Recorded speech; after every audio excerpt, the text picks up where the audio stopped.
দখলদার ইসরায়েলি বাহিনী এবং লেবানন পুরোদমে যুদ্ধ চলছে। জানিয়ে দেব হাতে থাকা সর্বশেষ আপডেট আন্তর্জাতিক সংবাদ। প্রথমেই সংবাদ শিরোনাম, নেতানিয়াহু সরকারকে চাপ দিতে ইসরায়েলি বিক্ষোভ। এরপর জানিয়ে দিব ফের ইসরায়েলের সমালোচনা করে যা বললেন এরদোগান। এদিকে যুদ্ধবিরতি প্রস্তাবে ইসরায়েলের জবাবের অপেক্ষায় হামাস। এরপর জানিয়ে দিব কাশ্মীরের সশস্ত্র গোষ্ঠীর হামলায় 2 ভারতীয় সেনা নিহত। আরও জানিয়ে দিব নভেম্বরে ট্রাম্পই ক্ষমতায় ফিরবেন। সর্বশেষ জানিয়ে দেব পাকিস্তানের বিরোধী দলীয় নেতার বিরুদ্ধে গ্রেফতারি পরোয়ানা জারি। এতক্ষণ শুনছিলেন সংবাদ শিরোনাম, এবারে বিস্তারিত। তবে অনুরোধ থাকবে ভিডিওটিতে একটি লাইক করবেন এবং কমেন্ট করে জানিয়ে দিবেন কোন জেলা থেকে আপনি আমাদের এই ভিডিওটি দেখছেন। নেতানিয়াহু সরকারকে চাপ দিতে ইসরায়েলি বিক্ষোভ। হামাসের সঙ্গে জিম্মি চুক্তিতে পৌঁছাতে নেতানিয়াহু সরকারকে চাপ দেওয়ার প্রচেষ্টায় ইসরায়েলে বিক্ষোভ করেছে বিক্ষোভকারীরা। রবিবার 7 জুলাই সকালে এই বিক্ষোভ শুরু হয়। এ সময় সড়ক অবরোধ এবং সরকারি মন্ত্রীদের বাড়ির সামনে পিকেটিং করেন তারা। ব্রিটিশ বার্তা সংস্থা রয়টার্স এই খবর জানিয়েছে। ইসরায়েলি মিডিয়ার অনুসারে 7 অক্টোবর ইসরায়েলের ফিলিস্তিনি সশস্ত্র গোষ্ঠী হামাসের করা হামলার সময়ের সঙ্গে মিল রেখে স্থানীয় সময় সকাল 6টা 29 বিক্ষোভ শুরু হয়। বিক্ষোভ চলাকালীন শহরের ব্যস্ত সময়ে সারা দেশের প্রধান প্রধান সড়কগুলোতে সড়ক অবরোধ করেন বিক্ষোভকারীরা।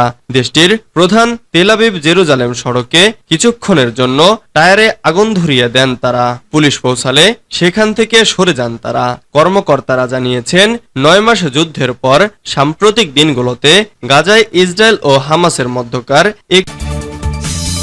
ফের ইসরায়েলের সমালোচনা করে যা বললেন এরদোগান। ফের ইসরায়েলি কর্মকাণ্ডের সমালোচনা করে গাজায় গণহত্যা এবং অমানবিক হামলা বন্ধ করার আহ্বান জানিয়েছেন তুরস্কের প্রেসিডেন্ট রিসেপ তাইপ এরদোগান। রোববার জার্মানি থেকে ফেরার পথে বিমানে সাংবাদিকদের কাছে তুর্কি প্রেসিডেন্ট বলেন, ইসরায়েলের উচিত এই গণহত্যা এবং অমানবিক হামলা একেবারেই বন্ধ করা। এরদোগান দাবি করে বলেন, আজ পর্যন্ত ইসরায়েলি ক্রমাগত আক্রমণ এবং গণহত্যার উপর জোর দিয়ে এসেছে। ইসরায়েলি মানবাধিকার এবং আন্তর্জাতিক আইনকে পদদলিত করে চলেছে।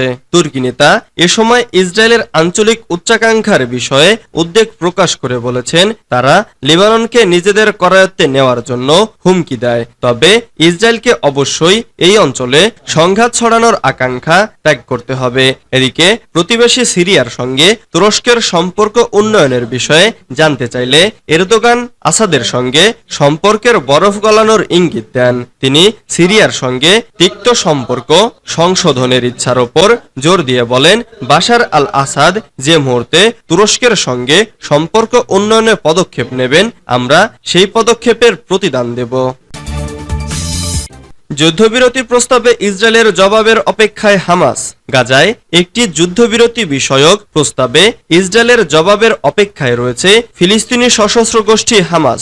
রবিবার 6 জুলাই হামাসের 2 কর্মকর্তা এই তথ্য জানিয়েছে। মার্কিন প্রস্তাবিত এই চুক্তির শর্তগুলোতে সম্মতি জানানোর 5 দিন পর এমন মন্তব্য করল হামাস। ব্রিটিশ বার্তা সংস্থা রয়টার্স এই খবর জানিয়েছে। নাম প্রকাশ না করার শর্তে হামাসের 2 কর্মকর্তার একজন রয়টার্সকে বলেছেন, আমরা মধ্যস্থতাকারীদের কাছে আমাদের জবাব জানিয়েছি, এখন আমরা দখলদারদের জবাবের অপেক্ষায় রয়েছি। মে মাসের শেষের দিকে 3 পর্যায়ের এই যুদ্ধবিরতি প্রস্তাবটি দেন মার্কিন প্রেসিডেন্ট জো বাইডেন।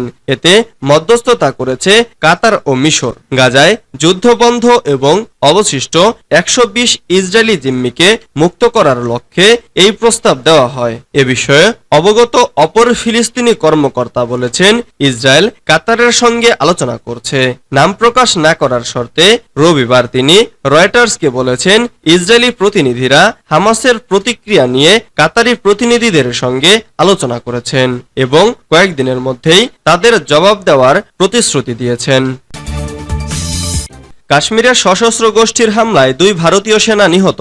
ভারতের জম্মু ও কাশ্মীরের কুলগামে সশস্ত্র গোষ্ঠীর হামলায় 2 ভারতীয় সেনা নিহত হয়েছেন। শনিবার আলাদা 2টি ঘটনায় তারা প্রাণ হারিয়েছেন বলে জানিয়েছে সংবাদ মাধ্যম এনডিটিভি। অপরদিকে সেনাদের ছোড়া গুলিতে সশস্ত্র গোষ্ঠীটির 4 সদস্য নিহত হয়েছেন। আরও 4 জন লুকিয়ে আছে বলে ধারণা করা হচ্ছে।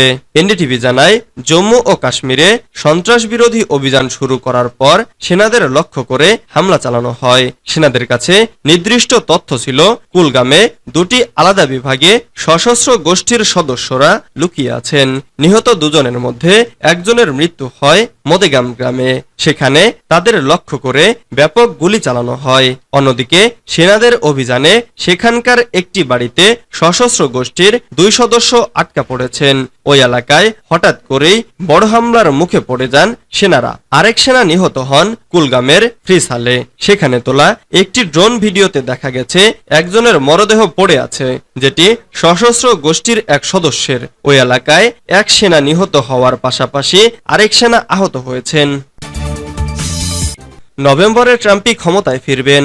আগামী নভেম্বরে ডোনাল্ড ট্রাম্পই যুক্তরাষ্ট্রে ক্ষমতায় ফিরতে চলেছেন বলে আশা ব্যক্ত করেছেন ব্রাজিলের কট্টর ডানপন্থী সাবেক প্রেসিডেন্ট জোয়ের বলসোনারো। ব্রাজিলের দক্ষিণাঞ্চলীয় এক সমুদ্র সৈকতের অবকাশ যাপন কেন্দ্রে শনিবার কনজারভেটিভ পলিটিক্যাল অ্যাকশন কনফারেন্সের ব্রাজিল 2024-এর সমাবেশ অনুষ্ঠিত হয়। সেখানে প্রায় 3500 সমর্থকদের সামনে দেওয়া বক্তৃতায় বলসোনারো ওই আশা ব্যক্ত করে বলেন, ঈশ্বরের ইচ্ছায় নভেম্বরে ট্রাম্পই আসছেন। আগামী অক্টোবর মাসে ব্রাজিল জুড়ে পৌর নির্বাচন অনুষ্ঠিত হবে।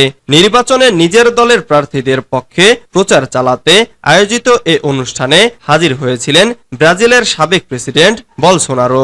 বিশ্বজুড়েই ডানপন্থী রাজনৈতিক ধারার উত্থান ঘটেছে। ইতালি, ফ্রান্স সহ বিভিন্ন দেশে ডানপন্থীরা ক্ষমতায় এসেছেন। এর ধারাবাহিকতায় আগামী নভেম্বরে ডোনাল্ড ট্রাম্পই যুক্তরাষ্ট্রের ক্ষমতায় ফিরতে চলেছেন বলে